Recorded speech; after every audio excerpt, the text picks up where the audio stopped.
Hi people, hi everyone. This is Khushi Rajput. I am a second year student studying geography in Miranda House, University of Delhi.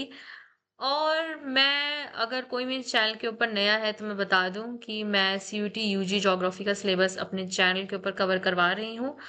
अभी तक आप लोग की date sheet तो नहीं आई है, तो मैं तो 1 मई तक का टारगेट लेके चल रही हूँ कि 1 मई तक हमारा पूरा सिलेबस प्लस जो मैं आपको प्रैक्टिस क्वेश्चंस करा रही हूँ वो हमारा कंप्लीट हो जाना चाहिए। ठीक है। और आज हम इंटरनेशनल ट्रेड को कर रहे हैं। इससे पहले हमने एक चैप्टर कंप्लीट करा है ट्रांसपोर्ट एंड कम्युनिकेशन, दूसरी वाली बुक का जो आपका इंडिया पीपल इकोनॉमी वाली बुक है उसका।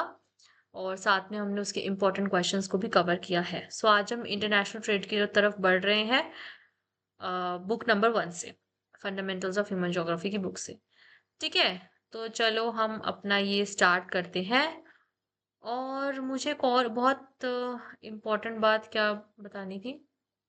हाँ, मुझे एक बात ये बतानी थी कि मैं एक हफ्ते से नोटिस कर रही हूँ, ठीक है यार, मैं थोड़ा सा इरेगुलर होगी। वैसे मैं शॉर्ट्स अपलोड कर रही हूँ, लेकिन लेक्चर्स में मैं थोड़ा सा इरेगुलर हो रही हूँ क्योंकि मेरा भी खुद अभी तक बैलेंस नहीं बन पा रहा है, बिकॉज मेरी भी सेमेस्टर्स आने वाले हैं, मेरी असेसमेंट चल रही हैं। और ड्यू के प्रोफेसर्स मतलब क्या क्या चीजें हो रही हैं, प्रेजेंटेशन असेसमेंट हर एक चीज चल रही है, ठीक है। लेकिन मैं देख रही हूँ कि पिछले एक हफ्ते से 2 लोगों ने मेरे चैनल को अनसब्सक्राइब कर दिया है। मतलब ये क्या बात है? हाँ, मतलब कोई इंसान खुश हो रहा है कि यार चलो मेरे 50 सब्सक्राइबर तो हुए, शुक्र है, मैं मेहनत कर रही हूँ, मुझे जिसका फल मिल रहा है। अगले दिन आके 49 सब्सक्राइबर, फिर उसके बाद फिर से 50 सब्सक्राइबर, फिर से 49 सब्सक्राइबर। भाई मुझे एक चीज बताओ, मतलब क्या है ये? गुस्सा तो मुझे भी बहुत आ रहा है, बट मैं कुछ बोलूंगी नहीं। लेकिन खैर देखो यार, जो जो लोग भी सब्सक्राइब करते हैं, तुम लोग को मेरा पढ़ाया हुआ नहीं अच्छा लग रहा है, ठीक है, तुम लोग कमेंट सेक्शन में लिखो। तुम लोग मुझे मेल कर दो कि हमारी तरफ से ये सजेशन है। आप ये क्या मतलब होता है, डायरेक्ट अनसब्सक्राइब करके ही चले जाते हो? मतलब मैं कोई बेकार कंटेंट थोड़ा डाल रही हूँ, मैं बस पढ़ा रही हूँ। ठीक है। तुम्हें मेरा पढ़ाया नहीं पसंद आता, ठीक है, तुम किसी और एजुकेटर से जाके पढ़ लो। लेकिन ये क्या मतलब होता है यार, तुमने अनसब्सक्राइब ही कर दिया। मतलब वैसे ही मैंने भी शुरू ही करा है, शायद इसी महीने शायद मैंने शुरू करा है पढ़ाना। और वो भी तुम है ना डाउन कर दो मोटिवेशन। खैर मेरा मोटिवेशन तो ऐसे डाउन वगैरह होने नहीं वाला है, टीचिंग मुझे अच्छी लगती है इसलिए मैंने शुरू करा है। बट खैर ऐसा हरकतें ना करिए, ना, क्या बोल रही हूँ मैं, ना किया करिए, ठीक है। चलो हम अपने चैप्टर की तरफ देखते हैं, इंटरनेशनल ट्रेड क्या होता है। इंटरनेशनल ट्रेड यार ये सबसे ज्यादा ना शरीफ सा चैप्टर है, मतलब बहुत आसान सा चैप्टर है, तो इसमें ऐसे कुछ है नहीं इतना। बट देखो यार, मतलब ट्रेड क्या होता है, ट्रेड क्या होता है कि आपका एक voluntary exchange of goods and services होता है। Voluntary exchange of goods and services, voluntary मतलब आपकी स्व इच्छा से। ठीक है। जैसे कि मैं तुम्हें एक इसका बहुत अच्छा सा एग्जाम्पल बताती हूँ। जब तुम कॉलेज में आओगे ना, तो कॉलेज की कुछ सोसाइटीज होती हैं। कॉलेज की कुछ सोसाइटीज होती हैं जिसमें एक वर्टिकल होता है पीआर एंड स्पॉन्सरशिप। ठीक है। PR and sponsorship. स्पॉन्सरशिप में पता है, मतलब मोस्टली जो कॉलेज सोसाइटीज होती है वो लोग पता है क्या करती हैं, वो लोग बाटर स्पॉन्सर लेती हैं। मतलब जैसे मान लो एक स्टार्टअप है कॉफी का, ठीक है, तो हम उससे पता है क्या बोलेंगे कि भाई तू आ जा और तू हमें 100 कॉफी दे देना। ठीक है। इसके बदले में हम तेरे इंस्टाग्राम पेज में इतने फॉलोअर लेके आ जाएंगे, हम तेरी इतनी पब्लिसिटी कर देंगे, हम तेरा लोगो बैनर्स और अपने पोस्टर पे लगा देंगे। और ठीक है, मतलब और हम तुम्हें 50 गूगल रिव्यू दे देंगे। तो ये होता है आपका बाटर सिस्टम। अब देखो यार, इसमें क्या चीज हो रही है, इसमें साफ साफ दिख रहा है कि सोसाइटी भी अग्री है, और वो जो स्टार्टअप है, ठीक है, और जो स्टार्टअप है या कोई कंपनी है, ठीक है, वो दोनों भी अग्री है। सो इससे क्या होता है, ये बार्टर स्पॉन्सरशिप में काम चलता है। ठीक है। तो ट्रेड भी वही है कि मतलब आपका voluntary exchange of goods and services को हम लोग ट्रेड कहते हैं। पहले के टाइम में वो बार्टर के सिस्टम में होता था। ये मिट क्यों नहीं रहा, मिट जाओ। हाँ, तो पहले के टाइम में ये आपका बार्टर के सिस्टम पे होता था। अब ये आपका मॉनेटरी एक्सचेंज के सिस्टम के ऊपर भी हो रहा है। करेक्ट। ओके। सो ट्रेड, ये जो आपकी डेफिनेशन है इसमें से आपका एमसीक्यू आता है। Trade is an voluntary exchange of goods and services. ठीक है, आगे हम कुछ एक दो चीजें पढ़ेंगे, जैसे कि हम टैरिफ्स पढ़ेंगे, ठीक है, और हम साथ में डंपिंग ऑफ गुड्स पढ़ेंगे। तो उसमें हमारा मेन पॉइंट यही होगा कि वहां पे कुछ वॉलंटरीली नहीं होगा, वहां पे एक पावर कंट्रोल कर रही होगी मार्केट को, ट्रेड मार्केट को। ठीक है, two parties are required to trade, one person sells and other purchases in certain places, people barter their goods. ठीक है, for both the parties trade is mutually beneficial. ठीक है, okay. Then we have trade may be conducted two levels, national and international. National का मतलब आपको पता है, जैसे अगर कोई इंडिया के जैसे मान लो कि दिल्ली हाट में एक उसका नाम भूल गई, लेकिन मतलब वैसे मतलब बहुत सारी स्टेट्स के जो नेटिव्स होते हैं वो आते हैं और वो अपना सामान यहाँ बेचते हैं। ठीक है, तो अगर वो हम देखें तो वो आपका नेशनल ट्रेड में आ जाएगा। और अगर वही वाला सामान मान लो हिमाचल का सामान आया दिल्ली हाट में, वो लोग बेच रहे हैं, तो वो नेशनल ट्रेड है। लेकिन अगर वही वाला सामान अगर बाहर यूएस में कोई खरीद रहा है तो वो इंटरनेशनल ट्रेड है। Okay, next point. ठीक है, across national boundaries countries need to obtain commodities they cannot produce themselves or they can purchase elsewhere at a lower price। देखो इसमें दो पॉइंट्स होते हैं कि इंटरनेशनल ट्रेड इंसान क्यों करता है। ठीक है, या तो कोई कमोडिटी है जो आप खुद नहीं प्रोड्यूस कर सकते, जैसे कि जापान है। जापान के पास टेक्नोलॉजी बहुत ज्यादा एडवांस है, बस उसके पास कोई भी रिसोर्स नहीं है, तो वो जितने भी रिसोर्सेज है वो बाहर से इंपोर्ट कराता है। ठीक है, और अगर आपको कोई सामान लोअर प्राइस पे मिल रहा है, जैसे कि जो चाइनीज प्रोडक्ट्स होते हैं उसके ऊपर बहुत ज्यादा डिबेट चलती है ना, कि अरे यार नकली निकल गया, कैबेज प्लास्टिक का हो गया, चावल प्लास्टिक के हो गए। लेकिन मतलब तब भी देखा जाए तो फिर मतलब उससे इम्पोर्ट ही पहले टाइम मतलब उसे इम्पोर्ट ही क्यों करवाया गया, क्योंकि वो चीप होता है। अब जैसे आप कभी भी देख लेना, चाइनीज टॉयज हमेशा चीप होते हैं, और ये जो चीप चीज है ये हम आगे डंपिंग का इसका एक बहुत अच्छा एग्जाम्पल बनेगा, तो हम वहां पे देखेंगे। ठीक है, अच्छा, अब आगे चलते हैं। The initial form of trade in primitive societies was the barter system. उस टाइम मीडियम ऑफ एक्सचेंज जो आज हम मनी यूज कर रहे हैं, करेंसी यूज कर रहे हैं, वो उस टाइम नहीं था। Where direct exchange of goods took place. अब यहाँ पे हमारी प्रिमिटिव सोसाइटीज की बात हो रही है। ठीक है, प्रिमिटिव सोसाइटीज का वर्ड याद रखना, स्टेटमेंट बेस में पूछा जा सकता है। इन दिस सिस्टम में few are a porter and, ठीक है, मतलब अगर भाई तुम एक, आई आई होप तुम लोग को ये वाला एग्जाम्पल तो पता ही होगा। अगर मान लो कि मैं एक टीचर हूँ, मेरे पास बुक्स हैं, तुम एक स्टूडेंट हो, तुम्हें बुक्स चाहिए, और मैं एक टीचर हूँ तो मुझे कुछ पेन्स या कुछ चॉक समथिंग चाहिए, और तुम्हारे पास वाली चीज़ है, तो फिर हम दोनों बार्टर कर लेंगे। ठीक है, साथ साथ बार्टर में ये भी होता है कि आपका वैल्यू कितना आ रहा है। लाइक जो मैंने तुम्हें स्पॉन्सरशिप का जो मैंने तुम्हें एग्जाम्पल दिया था ना, ओ माय गुडनेस, ये क्या हो गया मेरा कर्सर।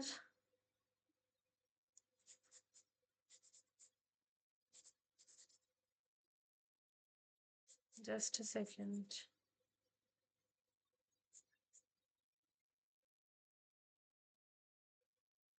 हाँ, तो मैं कह रही थी इसमें स्पॉन्सरशिप का बेस्ट एग्जाम्पल था कि ना जैसे हम लोग तो क्या करते हैं ना सोसाइटीज में ना, कि हमें जो बंदा जितना पैसे देते हैं ना, तो मतलब उसकी वैल्यू उतनी बढ़ जाती है। ठीक है, तो फिर हम उसकी पब्लिसिटी वगैरह उस हिसाब से ही करते हैं। मतलब दोनों की जो वैल्यू है, दोनों का जो हार्डवर्क है वो इक्वल होना चाहिए, तभी आपका बार्टर एग्जिस्ट कर सकता है। और बार्टर की लिमिटेशन भी यही थी कि कभी कभी हम कोई कोई वैल्यू को नाप नहीं सकते हैं, है ना। अगर मेरे पास अनाज है और अम, आपके पास क्या है, आपके पास शूज है, ठीक है, तो एकदम उनकी वैल्यू को हम नाप नहीं सकते। प्लस आपको किस चीज की ज्यादा नीड है, ठीक है, मान लो मुझे जूतों की बहुत ज्यादा नीड है, क्या मुझे जूते चाहिए ही चाहिए, बट आपको गेहूं नहीं चाहिए, तब भी हमारा बार्टर ट्रेड नहीं हो पाएगा। So that's the point. अच्छा, ये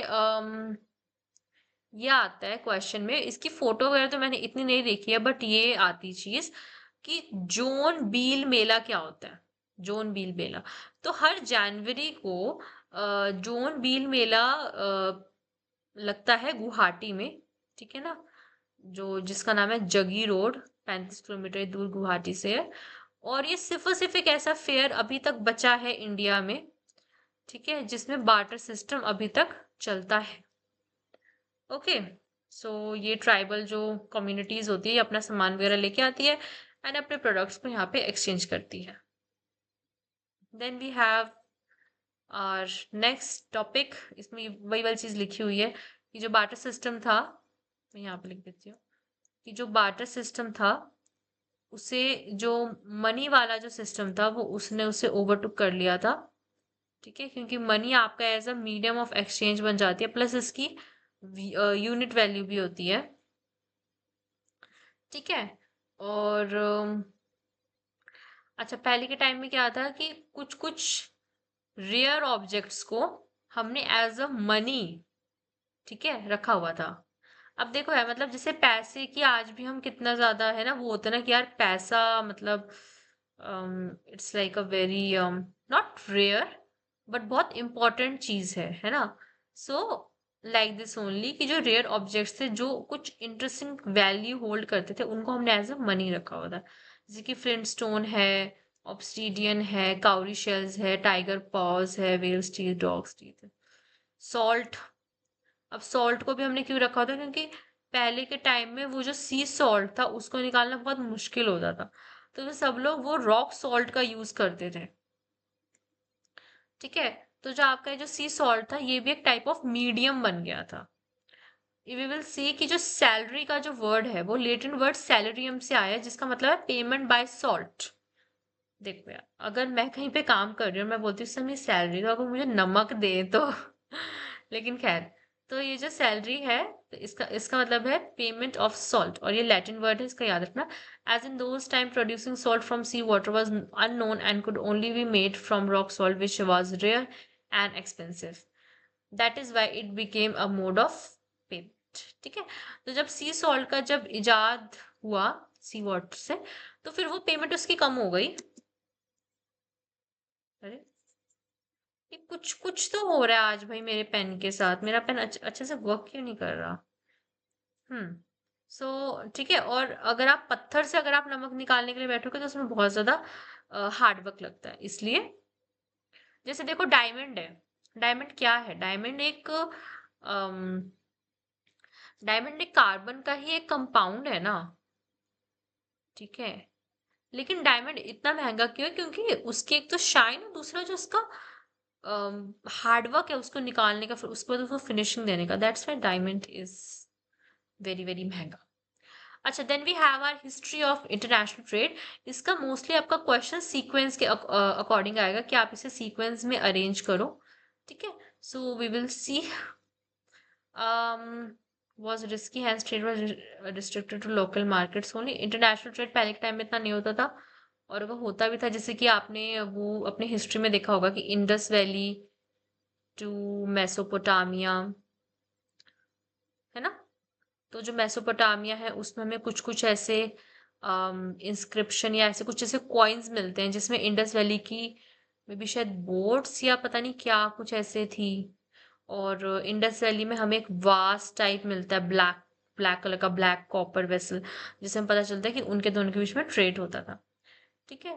सो people then spend most of their resources on basic necessities, food and clothes, only rich what jewelleries, okay. अच्छा, हमारा क्वेश्चन यहाँ से बनना शुरू होगा।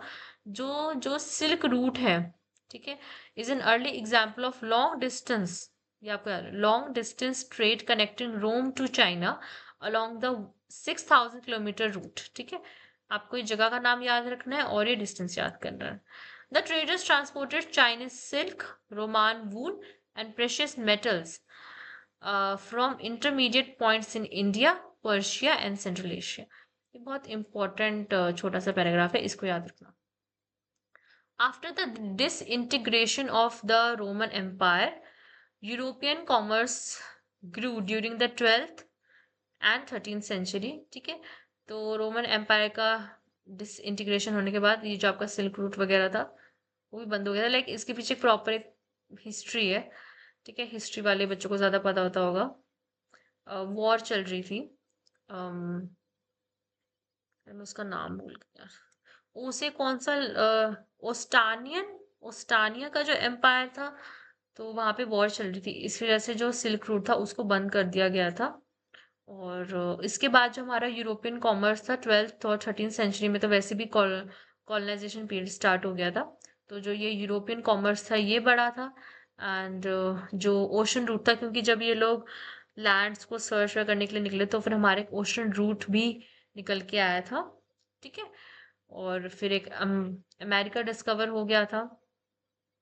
ठीक है, तो ये सब इंटीग्रेशन के कारण जो आपका सी रूट था वो भी अब डिस्कवर हो गया था। तो अब मोस्ट ऑफ द ट्रेड अब सी रूट से भी हो रहा था, बिकॉज सी रूट भी आसान ही है ना। हमने ट्रांसपोर्ट एंड कम्युनिकेशन वाले चैप्टर में पढ़ा था कि जो वाटर ट्रांसपोर्ट है वो सबसे ज्यादा चीपेस्ट मोड ऑफ ट्रांसपोर्ट है गुड्स और कार्गो को कैरी करने के लिए। ठीक है, फिर आता है आपका 15th century. The European colonialism began and along with trade of exotic commodities a new form of trade emerge, slave trade. तो स्लेव ट्रेड मतलब लोगों का व्यापार होने लग गया था एज अ नौकर के लिए। ठीक है, बहुत सारे जो लोग थे एशिया अफ्रीका यहाँ से ब्रिटिशर्स लेके जाते थे, और वो यूरोपियन कंट्रीज में या आप समझ लो अमेरिका में उनको रेट्स के ऊपर बेचते थे, विच वाज वेरी क्रूअल। अब हम नीचे देखेंगे कि कब कब ये सारी चीजें बंद हुई।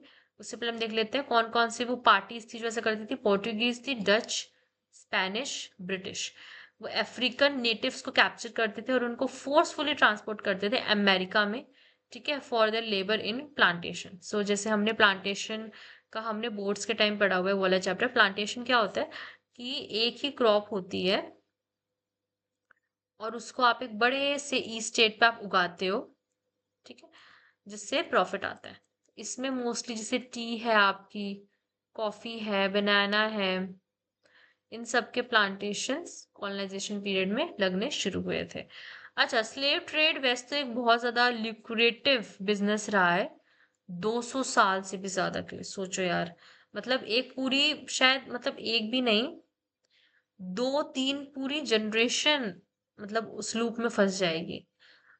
अगर कोई फैमिली अफ्रीका से फोर्सफुली अमेरिका में ट्रांसपोर्ट हो गया तो फिर उसकी फैमिली 2 से 3 जनरेशन को टाइम लगेगा उससे रिवाइव होने के लिए, शायद उससे भी ज्यादा।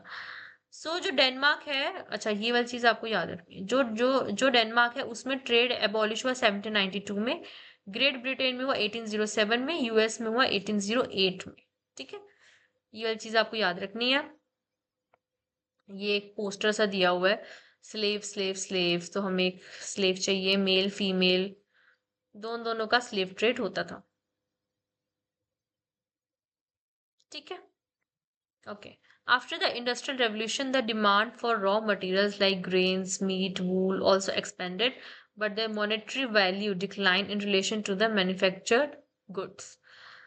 ठीक है, ऑफ कोर्स ये जो रॉ मटेरियल्स थे इनकी वैल्यू कम थी जो मैन्युफैक्चर्ड गुड्स से उनसे, इंडस्ट्रियल रेवोल्यूशन के time. The industrial nation imported primary products as raw materials and exported the value added finished products back to the non-industrial nation.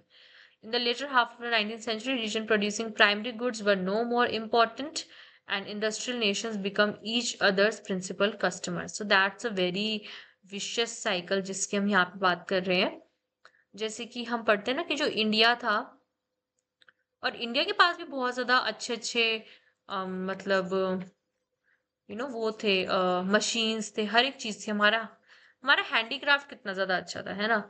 लेकिन ये जो ब्रिटिशर्स हैं इन लोगों ने हमारा पहले हैंडीक्राफ्ट खराब करा, फिर उसके बाद फिर इन लोगों ने हमारा जो प्राइमरी मटेरियल था वो भी हमारा खराब कर दिया। ठीक है, और इंडिगो के कारण हमारी लैंड भी बहुत ज्यादा खराब सी हो जाती थी।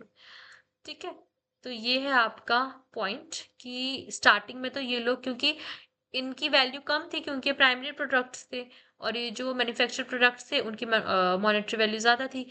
इसके कारण ये जो इंडस्ट्रियलाइज्ड नेशन थे ये करते थे कि जैसे इंडिया या कोई जो भी कॉलोनाइज्ड कंट्री थी, उनसे ये लोग प्राइमरी प्रोडक्ट्स मंगवाते थे और फिर इन्हीं को ही फिर ये मैन्युफैक्चर प्रोडक्ट्स बना के बेच देते थे, क्योंकि हमारी लोकल मार्केट तो पूरी खराब कर दी थी इन लोगों ने। ठीक है। और उसके बाद फिर क्या करते थे, जब ये इंडस्ट्रियल नेशन खुद बहुत ही ज्यादा प्रॉस्पेरस हो गए, फिर इनको फिर जरूरत भी नहीं थी भाई प्राइमरी प्रोडक्ट्स मंगवाने की, क्योंकि ये खुद बहुत ज्यादा सेल्फ सफिशिएंट हो गए थे। फिर उन्होंने वर्ल्ड चीज भी मंगवाना बंद कर दी। Okay. During the world war one and two countries impose trade taxes. अच्छा, अब आपको यहाँ पे आता है, ठीक है, टैरिफ्स वाला point. And quantitative restriction for the first time, आपको ये चीज याद रखनी पड़ेगी, world war one and world war two के time. During the post war period organisations like general agreement for tariffs and trade which later became WTO help in reducing tariff. अब देखो tariff होता क्या है, बैठ जाओ बेटा, बैठ क्या। अब देखो टैरिफ क्या होता है। टैक्स समझते हो, जो सरकार किसी चीज के ऊपर लगाती है, और जिस चीज के ऊपर सरकार, जैसे आपका जो जीएसटी होता है ना, वो गुड्स एंड सर्विसेज के ऊपर लगता है। ठीक है। और फिर वो जो भी टैक्स होता है वो फिर सरकार को चला जाता है। ठीक है। तो ये एक टाइप ऑफ एक ऐसे रेवेन्यू भी होता है सरकार के लिए। अब अगर हम टैक्स को अगर हम इंटरनेशनल वे में देखें तो इसके दो टाइप होते हैं।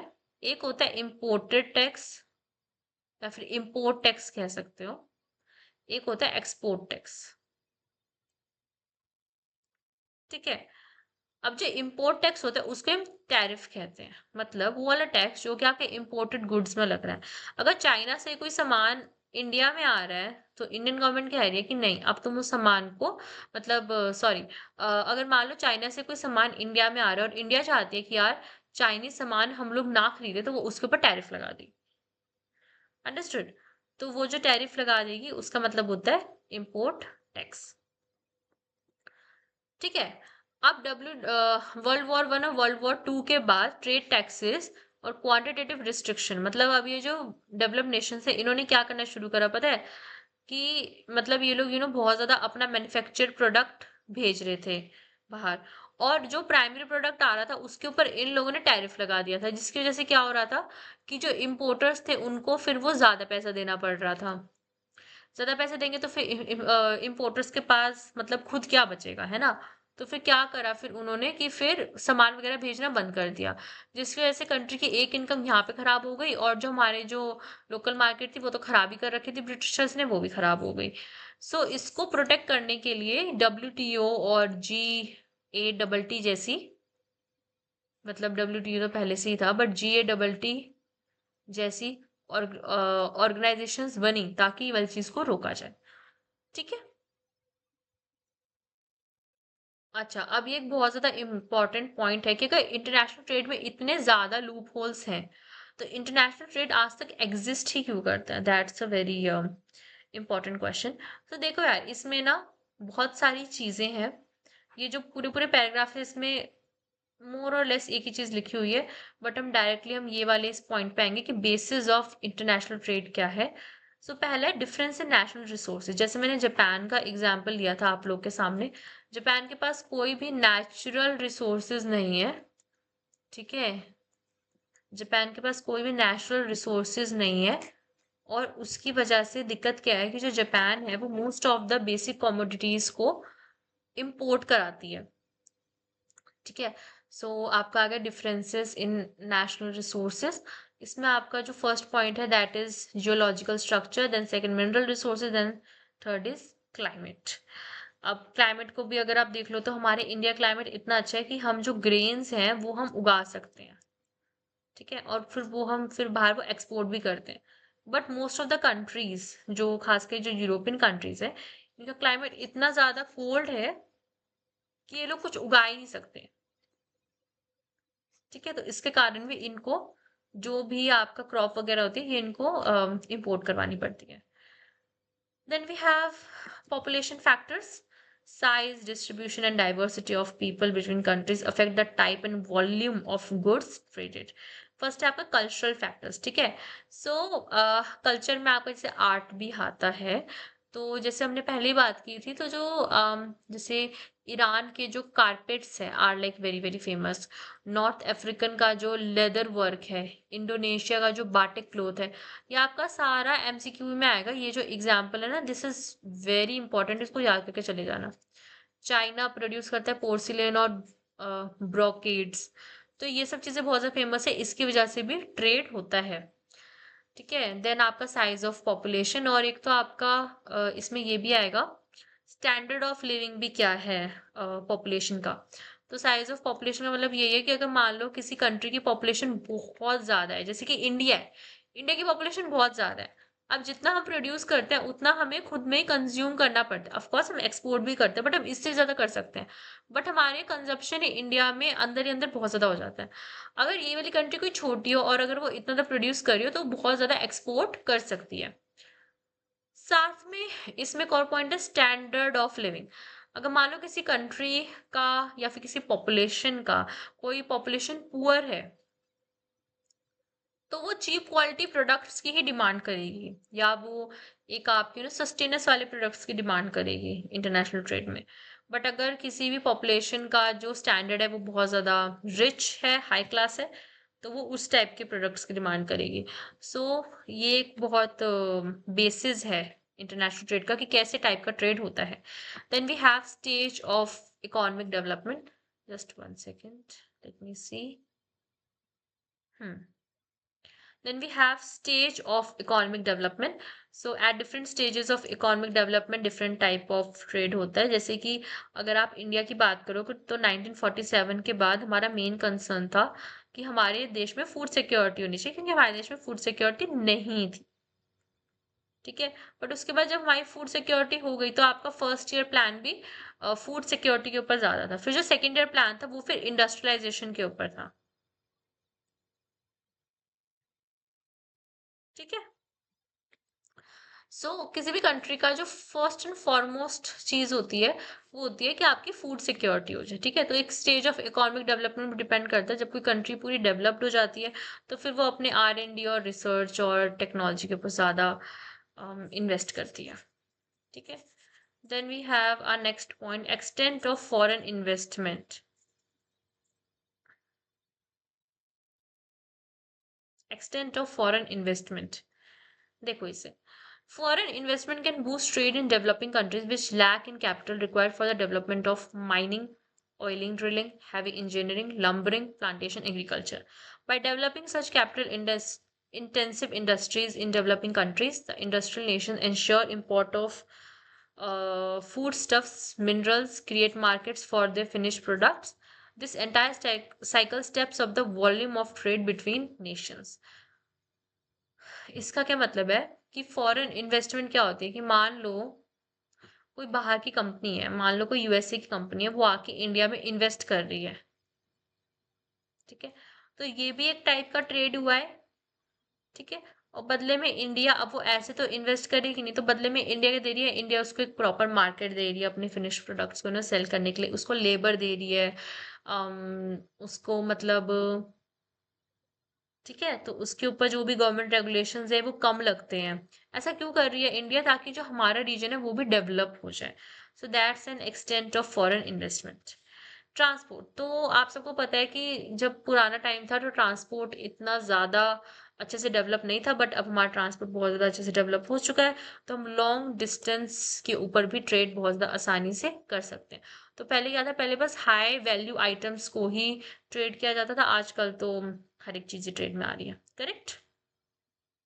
देन वी हैव आपका BOT, बैलेंस ऑफ ट्रेड, जो आपने इकोनॉमिक्स में पढ़ा होगा। बैलेंस ऑफ ट्रेड आपका एक्सपोर्ट्स एंड इंपोर्ट्स पे काम करता है, यू ऑल नो।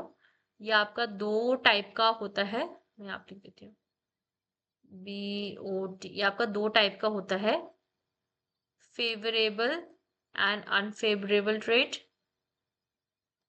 ठीक है, और बैलेंस ऑफ ट्रेड क्या होता है, balance of trade records the volume, अच्छा इसका मैंने क्वेश्चन देखा है मॉक टेस्ट में, and services imported as well exported by the country to other countries. अगर मान लो आपका एक्सपोर्ट ज्यादा है इंपोर्ट कम है तो आप एक फेवरेबल बैलेंस में चल रहे हो, एक्सपोर्ट कम है इंपोर्ट ज्यादा है तो आप एक अनफेवरेबल बैलेंस में चल रहे हो, बिकॉज आपका खर्चा ज्यादा हो रहा है ना। If the value of import is more than If the value of import is more than country's export, then it is unfavorable or negative balance of trade. And if its value of export is more than the imports, positive or favorable balance of trade. Balance of trade and balance of payments have serious implications on country's economy. मुझे balance of payments का मुझे इतने pointers याद नहीं आ रहे, but I guess BOP के pointers यही वाले होते थे ना आपका, current expenditure and then capital expenditure, है ना, यही होता था ना. A negative balance would mean that the country spends more on buying goods than it can earn by selling its goods. मतलब खर्चा ज्यादा हो रहा है ना, और इसकी वजह से एक फाइनेंशियल रिजर्व में एग्जॉशन आता ही आता है, क्योंकि आप पेमेंट आप इंटरनेशनल करेंसी के अकॉर्डिंग करते हो, और अगर आपकी कंट्री इतनी सशक्त नहीं है तो फिर आपका वो जो इंटरनेशनल या फाइनेंशियल रिजर्व है ये वो घटता चला जाता है. Then we have types of international trade, bilateral, multilateral. नाम से पता चल रहा है कि बाय मतलब दो दो देशों के बीच में कोई व्यापार हो रहा है, ठीक है, एंड मल्टीलेटरल मतलब एक ही देश है जो हर जगह अपना व्यापार उसने फैला रखा है. अच्छा, अब इसमें एक जो एमसीक्यू के लिए क्वेश्चन बनता है, द कंट्री में also grant status of most favoured nation on some of the trading partners. ये भी एक आपको एक स्टेटस मिलता है एमएफएन का, ठीक है. Case for free trade. अब ये जो फ्री ट्रेड है या जो ट्रेड लिबरलाइजेशन है, ये आपका शायद वर्ल्ड वॉर 2 के बाद ही शुरू हुआ है, ठीक है. इसका क्या मतलब होता है कि there are no like tariffs और समथिंग, और सब लोग, कोई भी नेशन किसी भी नेशन से ट्रेड कर सकता है, ठीक है. The act of opening of economies for trading is known as free trade or trade liberalization. This is done by bringing down trade barriers like tariffs, ठीक है, bringing down trade barriers like tariffs. आज पता नहीं मेरे pen tablet को क्या हो रहा है, ढंग से चल नहीं रहा है. Trade liberalization allows goods and services from everywhere to compete with the domestic products and services. अब इसमें प्रॉब्लम भी आती है जो हम आगे पढ़ेंगे, ठीक है. Globalization along with free trade can adversely affect the economies of developing countries by not giving equal playing field, ठीक है, by imposing conditions which are unfavorable. सो ये डेवलपिंग कंट्रीज के लिए बहुत ज्यादा बुरी चीज है, क्योंकि एक तो ग्लोबलाइजेशन भी हो गया, इंटरनेट भी आ गया, ऊपर से फ्री ट्रेड भी है, कोई रेगुलेशन भी नहीं है, तो जो डोमेस्टिक मार्केट्स है वो खत्म हो जाती हैं. हम देखेंगे कि कैसे खत्म होती हैं, ठीक है.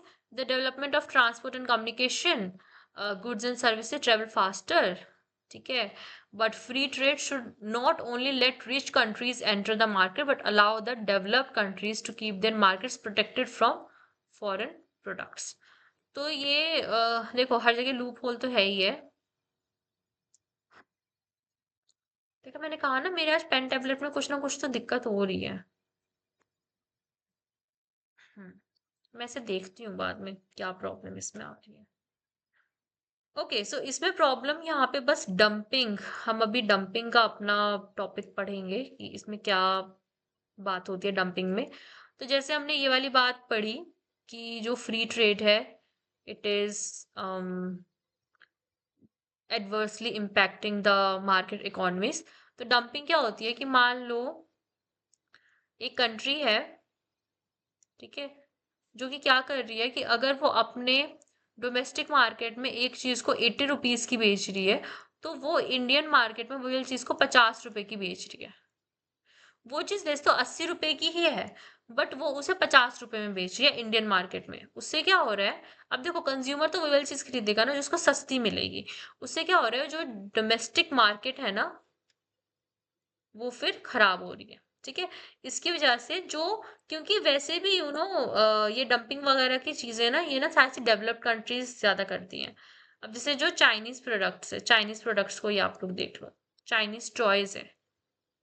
तभी तो बीच में आया था ना कि इंडिया को आत्मनिर्भर बनना है, local for sorry vocal for local, ये सब जो स्कीम्स आई थी ये इसलिए ही आई थी क्योंकि जो बाहर के जो देश हैं वो हमारे देश में आके कोई ऐसी चीज ना करें. डंपिंग, अच्छा, the practice of selling a commodity in two countries at a price that differs for reason not related to cost is called dumping, ठीक है. ओके, फिर आपका आता है कुछ ये बॉडीज जो कि ट्रेड रेगुलेशन में हेल्प करती हैं. अब पहले आपका है WTO, world trade organization. But देखो हम सबको पता है कि लूप होल्स हर जगह होते हैं, और ये जो इंटरनेशनल ऑर्गेनाइजेशन है कहीं ना कहीं एक पावर, जो पावरफुल कंट्रीज है, जैसे कि आप यूनाइटेड नेशंस को देखते हो, उसमें जो वीटो पावर है सबसे ज्यादा बड़ा लूप होल है, जिससे हमें पता चलता है कि जो डेवलप्ड कंट्रीज है वो कहीं ना कहीं आज भी अपना कंट्रोल को एक्सरसाइज कर रही हैं। So we will start. WTO 1948 में 1948 में वर्ल्ड को लिबरलाइज करने के लिए टैरिफ्स वगैरह से GATT फॉर्म हुई थी, याद रखना।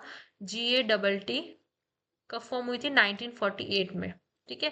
फिर 1994 में ये डिसाइड किया गया कि हम एक परमानेंट इंस्टीट्यूशन को सेटअप करेंगे। 1994 में डिसीजन हुआ, इनिशिएशन हुआ। ठीक है। और उसके बाद 1 जनवरी 1995 को WTO बन गया। ठीक है। ये वाली चीज आपको देखनी पड़ेगी। और ये तो बस आगे WTO के यहाँ पे इसके एडवांटेजेस है, यहाँ पे इसके लूप होल्स हैं। किसको क्रिटिसाइज किया जाता है कि however have been criticized and opposed by those who are worried about the effects of free trade and economic globalization. It is argued that the free trade does not make ordinary people lives more prosperous. It is actually widening the gulf between rich and poor by making rich countries more rich. क्योंकि of course अगर वो dumping जैसी practices को use करेंगी, तो चाहे वो cheap माल भी भेज रही हैं अंडर डेवलप्ड कंट्रीज में, बट वो तो कहीं ना कहीं रिच ही होती जा रही है ना, और जो हमारी डोमेस्टिक मार्केट है वो खराब हो रही है। ठीक है। डू यू नो पे आ जाते हैं, क्योंकि इससे MCQ बनता ही बनता है। WTO के जो हेडक्वार्टर्स है वो जिनीवा स्विट्जरलैंड में है, और इसको याद करने की कोई जरूरत नहीं है। और हाँ, इसे याद रखना कि WTO के जो फाउंडिंग मेंबर्स थे उसमें इंडिया भी एक उसका फाउंडिंग मेंबर में आता है। ठीक है। सो हाँ जी। और इसमें एक और चीज है, रीजनल ट्रेड ब्लॉक्स। ये देखो, एक तो WTO हो गया। ठीक है। कि WTO के वो बहुत ज्यादा क्रिटिसिज्म है कि यार ये वो फ्री ट्रेड को प्रमोट करता है, वो थोड़ा बहुत रेगुलेशंस भी लगाता है, बट जैसे कि मैंने कहा था, जो पावरफुल कंट्रीज है वो आज भी इंटरनेशनल ऑर्गेनाइजेशंस को हेल्प कर रही है, क्योंकि कहीं ना कहीं जब ये इनिशिएट हुई थी तो तब भी वो पावरफुल कंट्रीज ने ही उनको इनिशिएट किया था।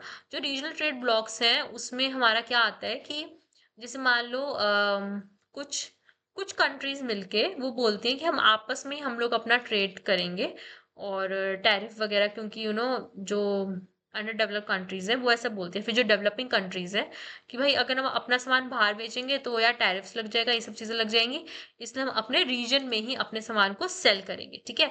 सो regional trade blocks have come up in order to encourage trade between countries of geographical proximity, similarly and complementaries in trading items, and to curb restrictions on trade of the developing world. आज के time में 120 regional trade blocks establish हैं, और जो कि world trade में अपना 52% share को, क्या बोल रही हूँ मैं,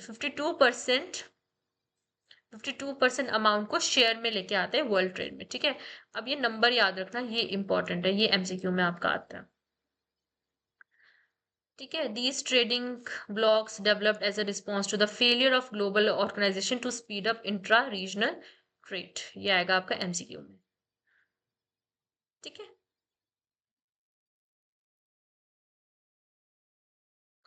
अच्छा, then we have concerns related to the international trade.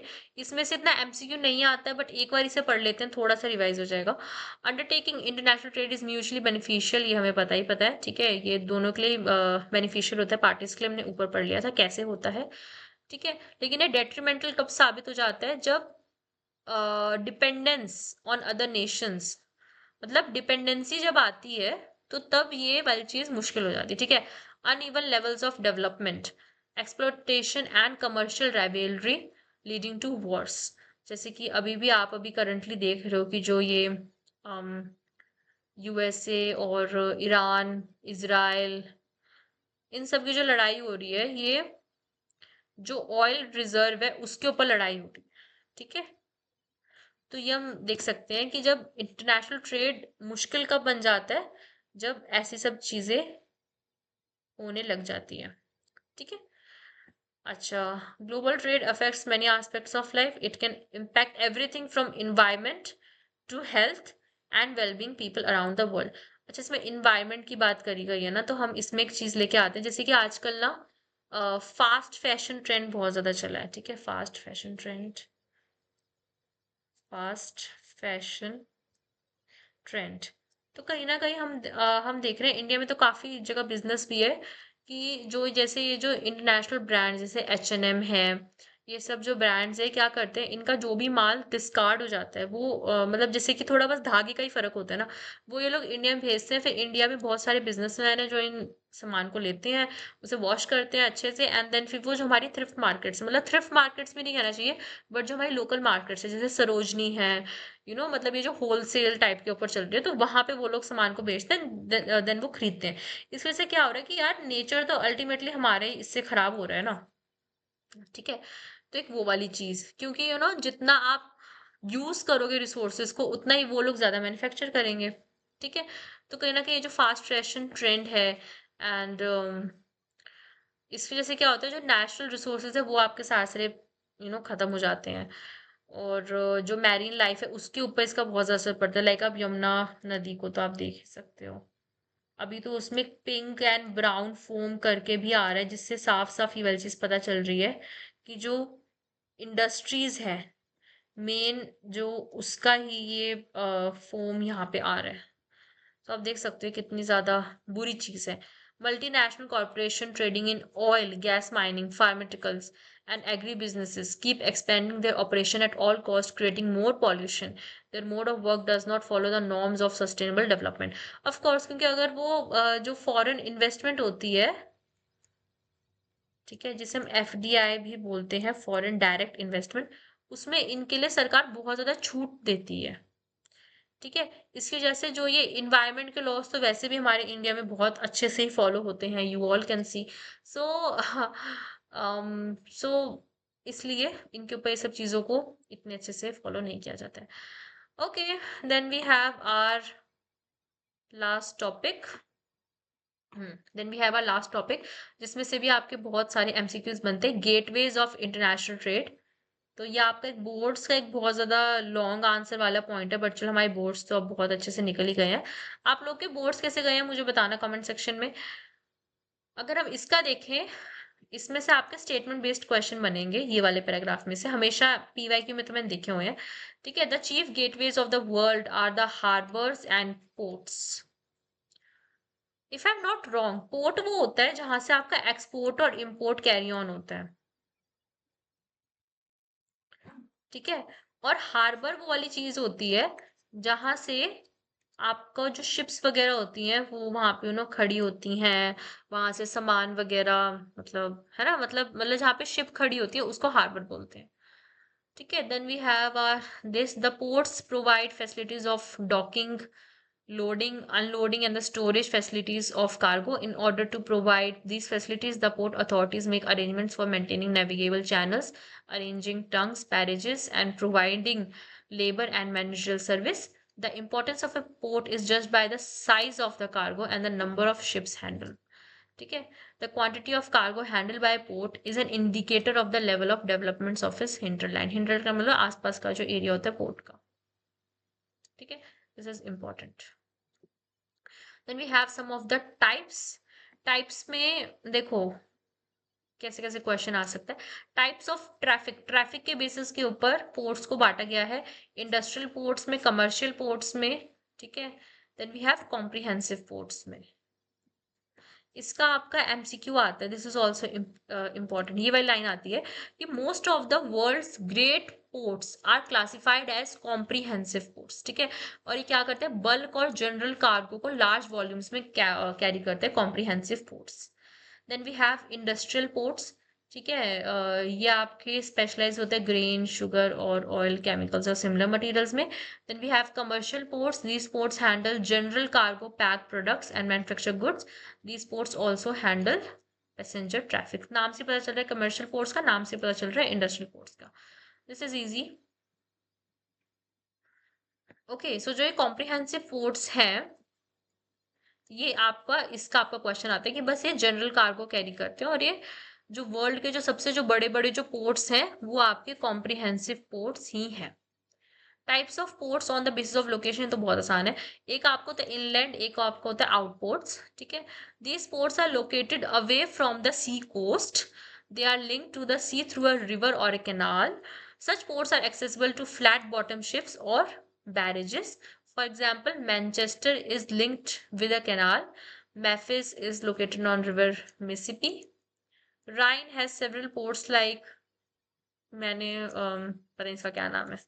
And Kolkata is located on the river Hooghly, a branch of river Ganga. अब इसमें से आपका क्या आएगा, ये जो है ना, Memphis is located on the river Mississippi, ये आपका आ सकता है एमसीक्यू में। और कोलकाता वाला चीज भी आ सकती है, ठीक है। आउटपोर्ट्स क्या होते हैं, डीप वाटर पोर्ट्स होते हैं, built away from the actual ports. These serve as the parent ports by receiving those ships which are unable to approach them due to their large sizes. ठीक है, क्लासिक कॉम्बिनेशन है Athens and its outport Piraeus in Greece. Piraeus बोलते हैं, पीरियोस बोलते हैं, मुझे समझ नहीं आया इसका, इनके वो बहुत डिफिकल्ट होते हैं यार pronunciation. Types of port on the basis of specialised function. So first we have oil ports, ठीक है। ऑयल पोर्ट्स नाम से समझ में आ रहे हैं, शिपिंग ऑफ ऑयल, है ना। तो इन सब में ये होते हैं processing and shipping of oil. Some of these are tanker ports and some of are refinery ports, ठीक है। सो आपका इसमें एग्जाम्पल है ये, एक तो जो ये वाला जो एग्जाम्पल है, इनके रिफाइनरी पोर्ट कौन से, तो Abadan on the gulf of Persia is a refinery port, ये आपको याद रखना है, ठीक है। Then we have ports of call, these are the ports which originally developed as calling points on main sea routes where ships used to anchor for refueling, watering, taking food items. Later on they developed into commercial ports. Commercial ports हमने ऊपर पढ़ा था, cargo plus passenger को handle करते हैं, ठीक है। Example है एडन, होनोलुलु, सिंगापुर, ठीक है। Packet station, these are also known as ferry ports, ये आपका एमसीक्यूज में आता है 1 मार्कर के लिए। These packet station are exclusively concern with the transportation of passengers and mail across water bodies covering short distances. आपको याद रखना है, शॉर्ट डिस्टेंसेस के लिए हम लोग पैकेट स्टेशन को यूज करते हैं। These stations occur in pairs located in such A way that they face each other across the water body.